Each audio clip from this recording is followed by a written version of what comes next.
Olhar para as eleições de 22.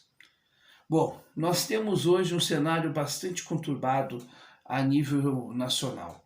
Nós temos a ausência de um presidente da República, um presidente que hoje está em Santa Catarina de férias de um presidente que nunca trabalhou e que, enfim, faz pouco caso com relação à tragédia do sul da Bahia.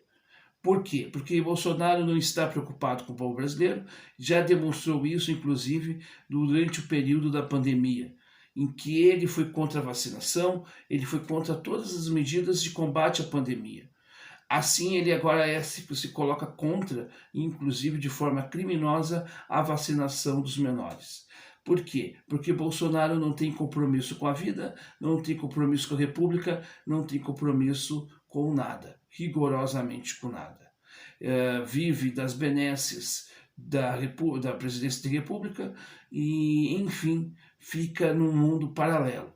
Enquanto isso, nós temos um país que está em frangalhos em termos socioeconômicos, em termos também políticos e podemos dizer também em termos de uma sociedade que vive uma verdadeira crise de fundo moral. Repito, tudo que nós estamos vivendo hoje é uma crise de fundo moral com repercussões em várias áreas da sociedade brasileira.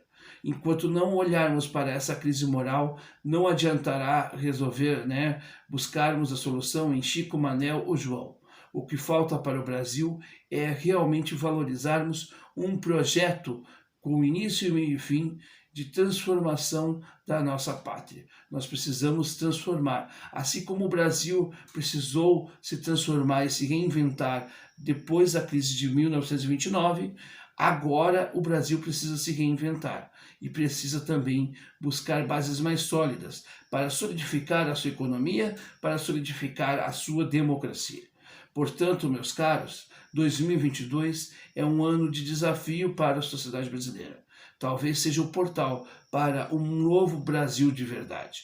Um Brasil mais justo, um Brasil mais correto, um Brasil onde a democracia seja respeitada de fato. A grande questão é que o cenário eleitoral para 22 está em aberto. Há aqueles que já comemoram a vitória antecipada, que não percebem que a foto é do momento, porque, na verdade, Bolsonaro hoje cai pelas tabelas. Todos nós sabemos que a cada gesto mal faldado de Bolsonaro, mais Bolsonaro cai no ostracismo. Porque, na verdade, Bolsonaro não foi derrotado por fora, por inimigos externos. Lula, por exemplo, não o derrotou Bolsonaro, mas sim, Bolsonaro é que se derrotou sozinho.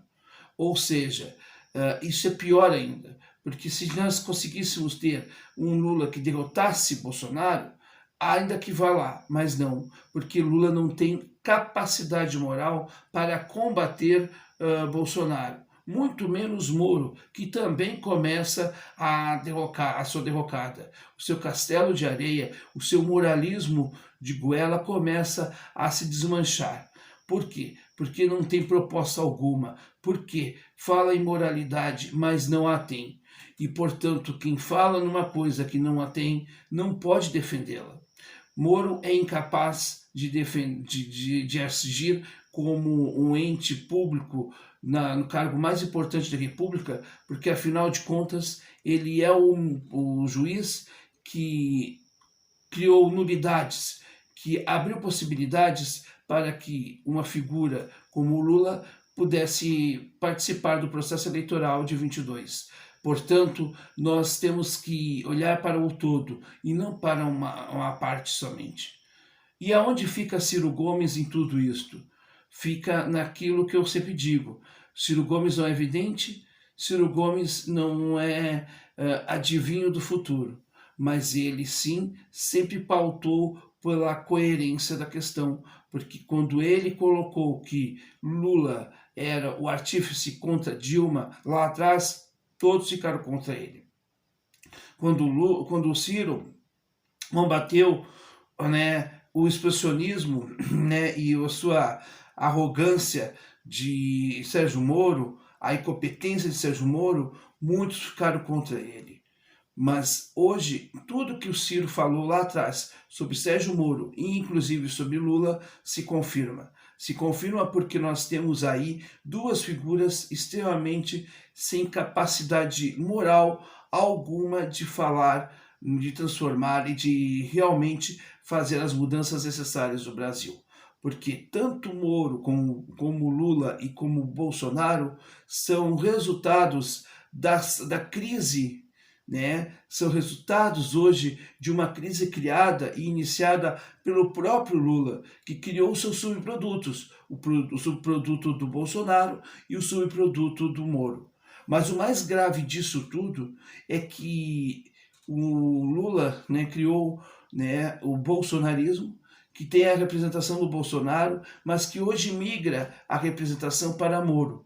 Ou seja, nós vamos ter por muitos anos ainda a presença do neofascismo, da presença daqueles que estavam nos esgotos junto com as baratas e os ratos e agora emergem para a sociedade, fruto exatamente dos equívocos que o PT tende a não reconhecê-los, porque é mais fácil apontar o erro dos outros do que ter a grandeza de pedir perdão, de reconciliar-se com o povo.